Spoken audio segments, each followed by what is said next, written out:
being the grandmother to 7 grandchildren, and we learned earlier this week that Prince Harry might be sent off to the war in Iraq. What do you think might have gone through her mind, not only as the Queen but as a grandmother, to hear that kind of news? Well, I'm sure she was consulted, but I mean, it really was rather a political mess, because it was on, it was off, it was on, and eventually they decided that the commander of the British Army would make the decision. There's a long tradition of royalty actually joining the military, and if there's been a conflict, to be involved in the conflict. The Queen's father was at the Battle of Jutland. Prince Andrew was involved as a helicopter pilot in the Falkland Islands. So it would be very difficult, I think, for Prince Harry to, as it were, be allowed some kind of conscientious objection to going. I'm sure that the security and the number of times he's exposed will be very limited, but there's a very important symbolic value in the royal family being treated no differently from anybody else, and I'm sure that that was the line of thought that eventually decided the issue. Tony and Cheryl, a lot of Richmonders were very excited to be in the presence of royalty. This is a trip that's been months and months in the planning stages, and now that it's finally here, so many people are glad that things are going so well. Our Greg McQuaid has been with the crowd on the South Portico watching things unfold, and he joins us now with a little bit more. Greg? Well, Rob will tell you, there was a gospel group that was singing right as the Queen was coming out of the Executive Mansion. Rain was falling.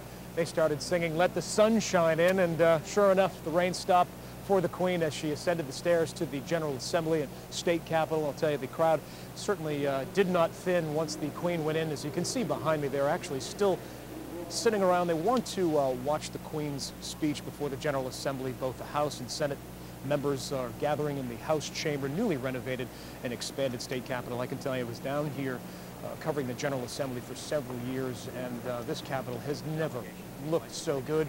You can see the Queen walking into the House of Delegates right now, meeting and greeting with a lot of the delegates there and lawmakers in Virginia. Just spoke with a few people that waited in the rain, waited in the elements for this wonderful bit of history here in the Commonwealth of Virginia, and they said waiting through a little bit of rain to see some history was certainly worth it. You could see a lot of smiles around, and the crowd really hasn't thinned, Rob.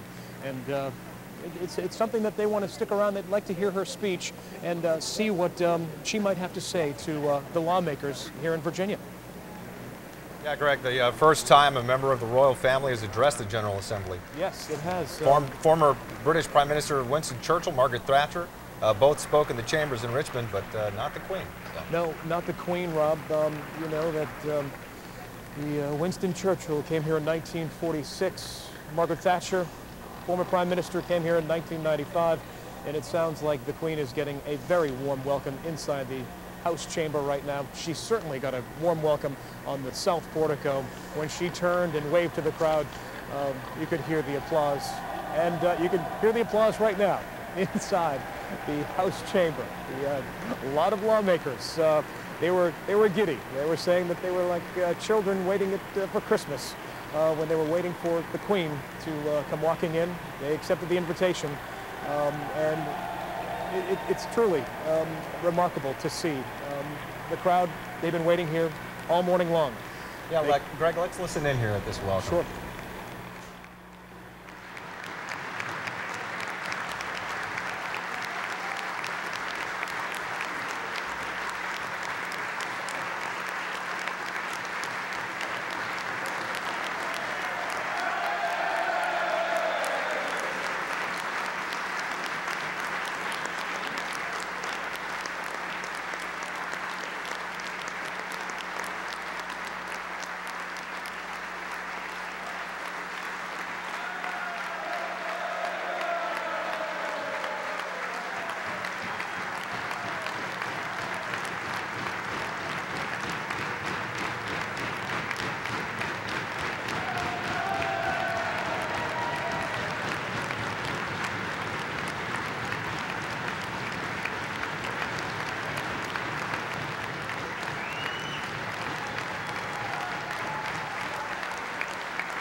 The governor has called the Queen's visit a good tonic for us right now following the tech tragedy last month. After a standing ovation that lasted a little over 2 minutes. She's never been in there before. The final introduction. And now we listen as the Queen addresses the joint session of the Virginia Assembly.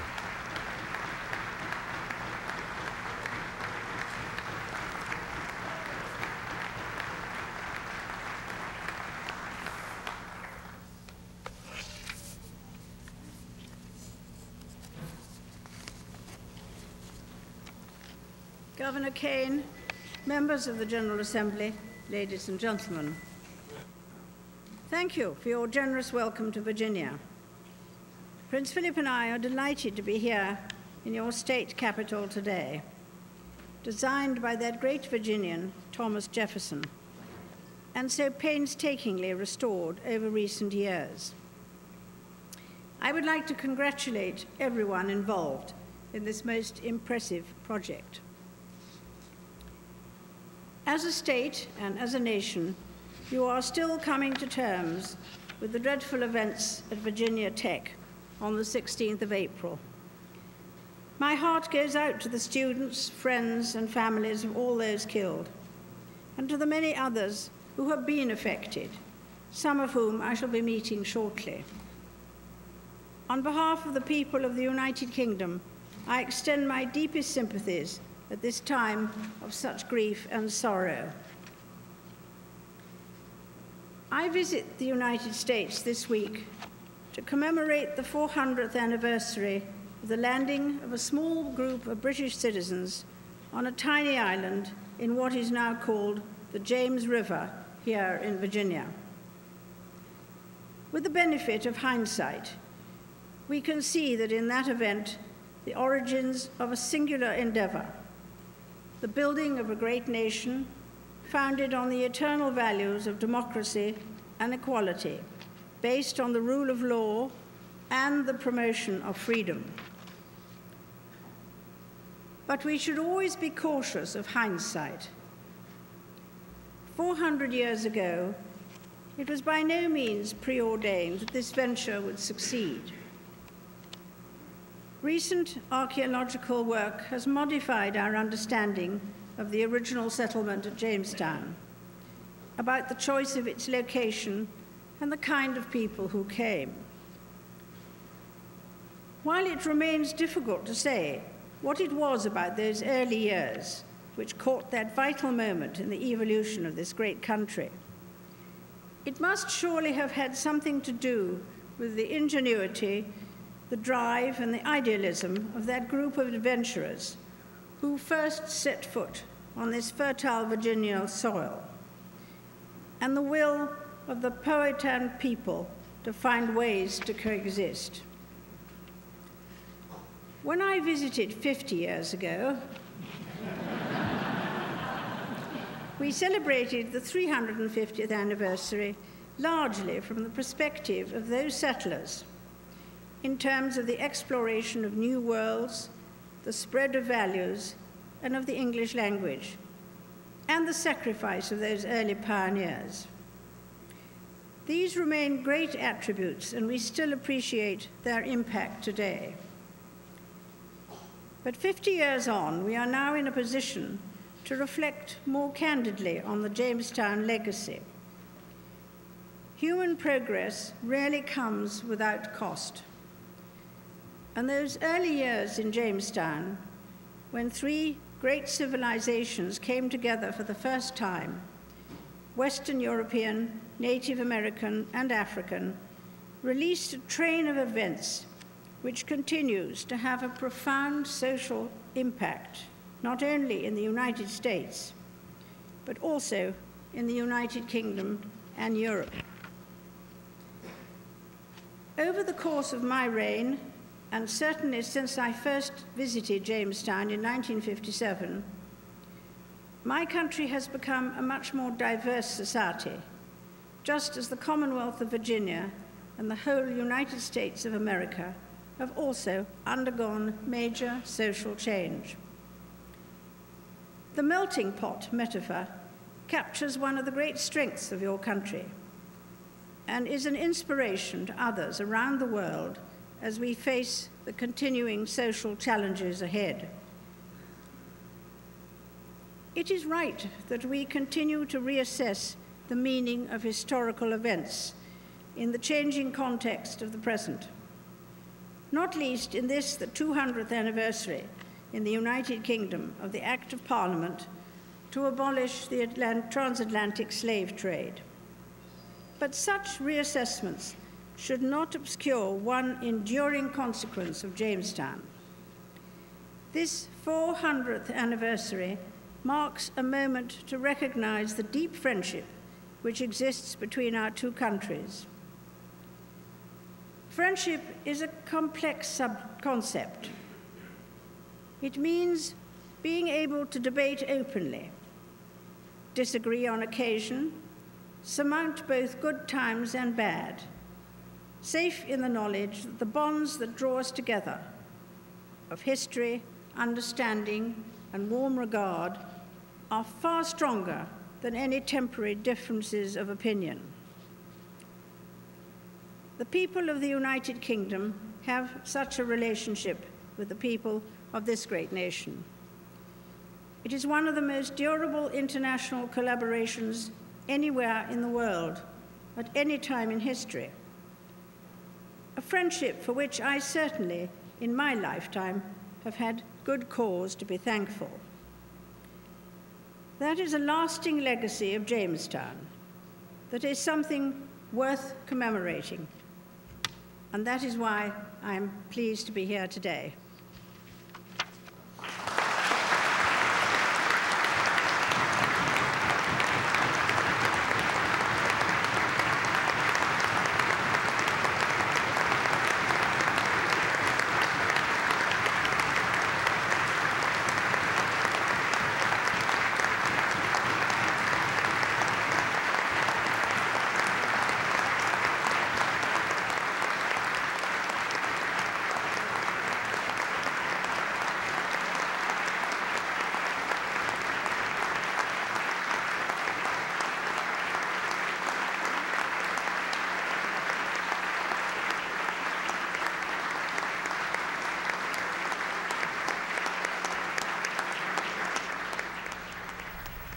Tony, a short speech, short and sweet. That was a 6-minute speech, but it covered in my little list here 7 really major points. I think the conclusion about the importance of UK-United States friendship and the frankness of friends was very important. It was interesting that she very quickly referred to the Virginia Tech tragedy. British thoughts go back to a town in Scotland, Dunblane, where in 1996 17 people, mainly elementary school children, were killed by somebody with a rifle.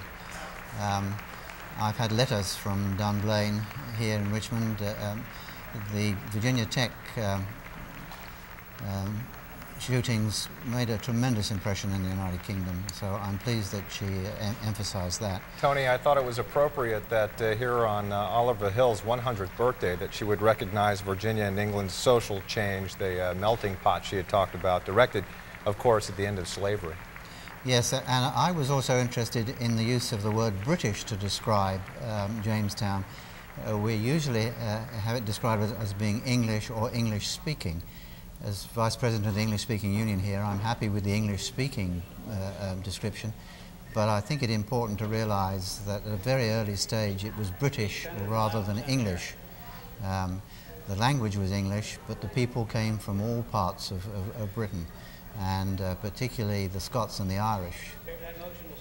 And she also reflected on how, when she came 50 years ago, how things have changed for the Jamestown legacy and how we can reflect more candidly and look at more of the melting pot. The fact that it was the Western Europeans, the Native Americans, and the Africans who all had played a very important role in this.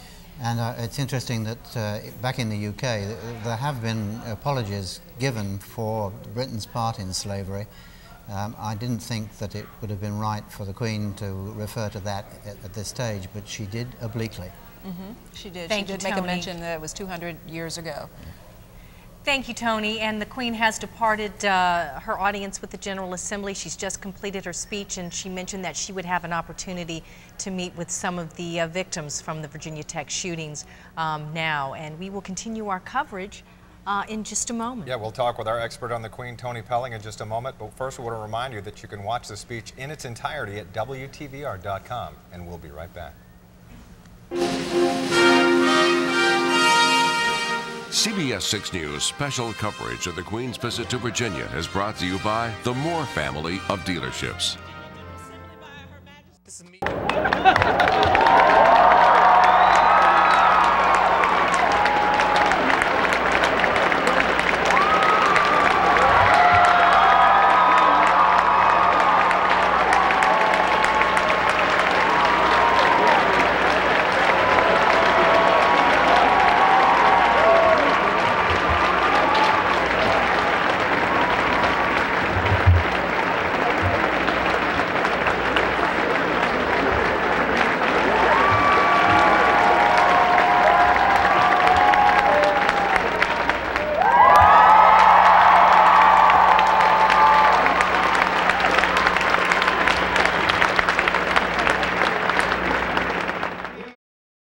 Hi, I'm CBS 6 anchor Stephanie Rochon. Stay with us now for a series of special reports from CBS 6 reporter Greg McQuaid as he traces Virginia's roots from the Thames to the James.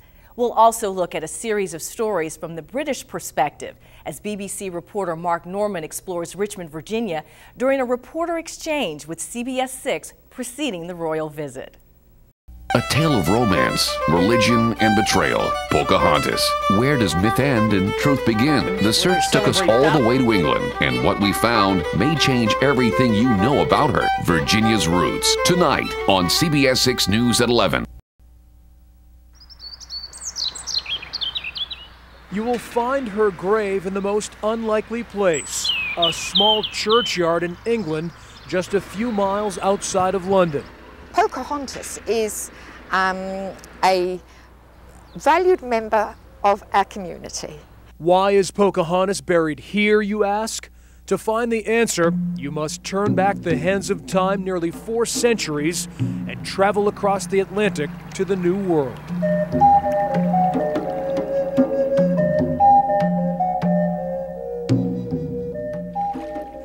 May 14th, 1607, more than 100 Englishmen set foot on what will become Jamestown. Soon after, Pocahontas, the daughter of the powerful Indian chief Powhatan, befriends the newcomers, including John Smith. Effectively, she managed to broker peace between the settlers and the tribes.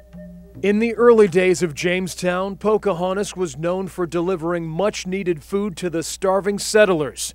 Captain John Smith even credits the young native with saving his life before execution. Without Pocahontas, of course, I don't think the settlers would have survived. Much of what we know about the young Pocahontas comes from John Smith's journals, written years after leaving Jamestown for England. Since then, truth and legend melt together. The myth probably overshadows the reality. Pocahontas was a real person. Where does fact end and fiction begin when it comes to the Indian princess? Chief Steve Atkins with Virginia's Chickahominy tribe thinks the truth will surface during the Jamestown anniversary. To the extent that we can do it, I think we will kind of deconstruct all of those falsehoods that surround her and let people see the real person. We know Pocahontas married a John, but it wasn't Smith. After her kidnapping, the teenager converted to Christianity, eventually tying the knot with settler John Rolfe, which leads us back to England.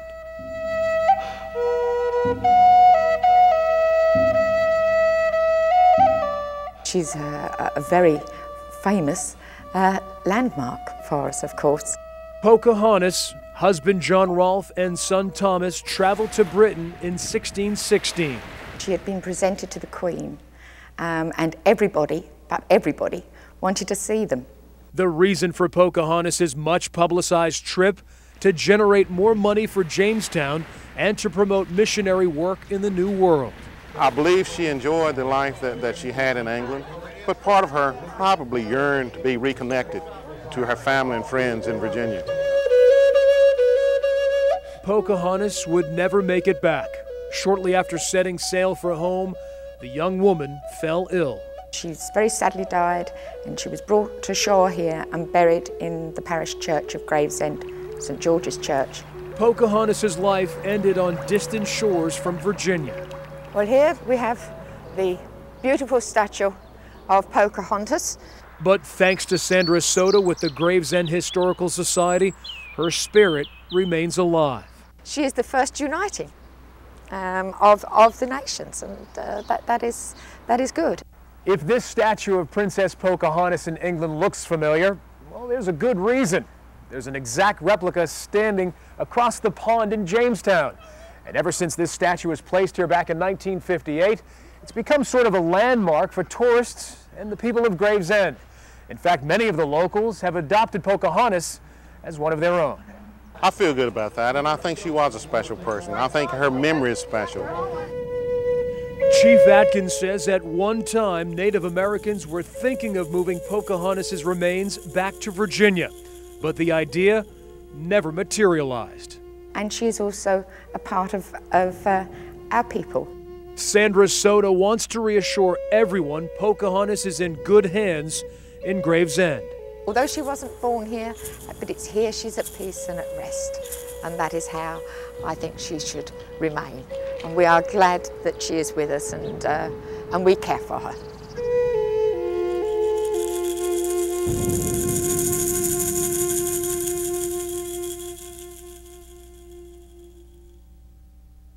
The British are about to throw a huge bash for Virginia, and it's no tea party. CBS 6's Greg McQuaid delivers your invitation straight from across the pond. Virginia's Roots, tonight on CBS 6 News at 11.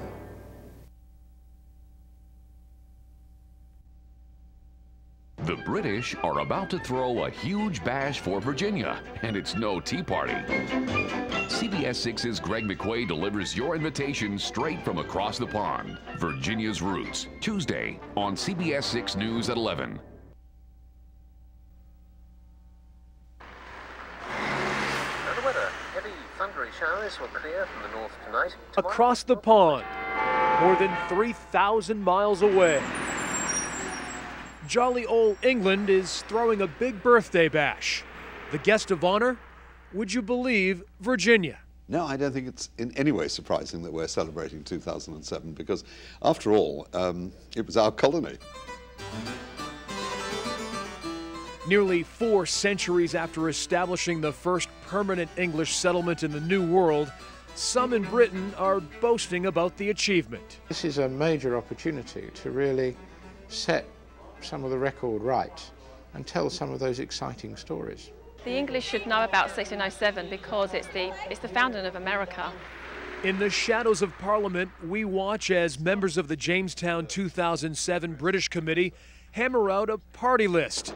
One goal, to generate excitement across the United Kingdom. We want, first of all, to ensure that lots of people from this country go out and join the celebrations actually in Jamestown. 1607, a critical point in Virginia and American history. But here in England, where they celebrate thousands of years of history, 1607 doesn't really register. But the British Committee is banking on that changing. 2007 should be good in things like tourism, should be good in terms of cultural exchange. While the Commonwealth braces for a crush of visitors in 2007, the English are hoping you discover Virginia's roots and the many Jamestown-related sites in southeast England. This is the monument to the Virginia settlers, the 3 ships that went. Virginia Quay along the banks of the River Thames in London, the place where in December 1606, the brave crew members of the Godspeed, Susan Constant, and Discovery set sail into the unknown. Member of Parliament Jim Fitzpatrick represents the area. This is 400 years of British and American history, very much on this spot. From Virginia Key, sail about 15 miles down the Thames. You will find a solemn figure standing silently. It's a beautiful statue, yes, it really is. Princess Pocahontas' final resting place lies in St. George's Church, her open arms welcoming everyone. We hope that even more will come and visit us than have in the past. We would be delighted to see them. You can also step into the past at Otley Hall, where the Jamestown plans were hatched by Bartholomew Gosnold. Exciting to think John Smith walking through the door, same door that you walked through. If you travel to England for the Jamestown commemoration, you might see some familiar faces. Jamestown 2007, the commemoration in England, I think is appropriate. The English arriving in the Commonwealth profoundly affected Native Americans and their way of life. Now the British Committee is extending an invite to the 6 Indian nations of Virginia. Members will play a major role in the festivities. My culture, talking with the culture that exists in the United Kingdom, speaks to where we are today, that we do yearn for peace and harmony. And all of that is an opportunity to give people in this country some background which they probably haven't got about America.